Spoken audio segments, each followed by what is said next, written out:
Now to our continued city in turmoil coverage. 4 months after city manager Jonathan Evans was fired, another lawsuit is hitting the city of Riviera Beach, and in it, the legal team of the plaintiff argues that they know why Evans was fired. Contact 5 investigator Wanda Moore joins us now with the details you'll see only on 5. Wanda.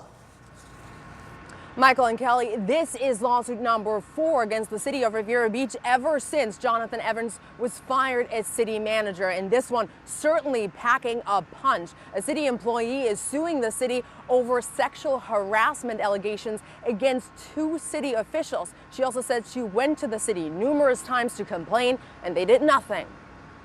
The latest lawsuit against the city of Riviera Beach focuses on 2 former city officials. Former Deputy City Manager Danny Jones and former Public Works Director Bryn Johnson.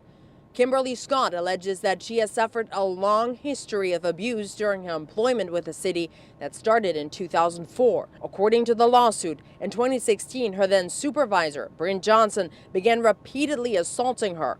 The lawsuit states Johnson physically grabbed her, pulled her hair, held her against him, and reached down her pants, grabbing her undergarments. These alleged actions took place during working hours on city property. According to the lawsuit, when Scott refused his advances, Johnson in turn rode up Scott.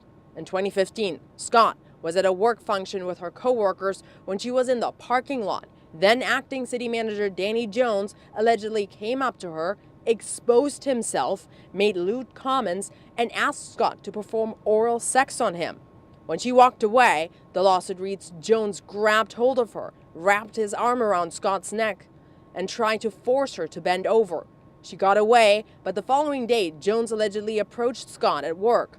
The lawsuit reads he threatened Scott not to report what happened. In March of 2016, Jonathan Evans was hired as city manager. Scott met with him and told him what had occurred. Scott says Evans launched an external investigation into both Jones and Johnson. As a result, Jones was forced to resign, and Johnson was suspended from work and eventually forced to resign as well. In mid-September of 2017, Scott went to Councilwoman Lynn Hubbard and spoke to her about the hostile work environment.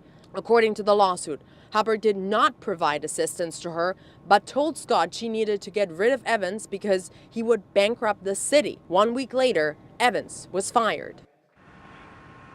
And the lawsuit goes on to say, quote, clearly the decision to terminate Evans was made at least in part as a result of his actions to investigate these city officials. All of this right before yet another city council meeting here tonight. I have a report for you at 11. We're live in Riviera Beach. One more WPTV News Channel 5.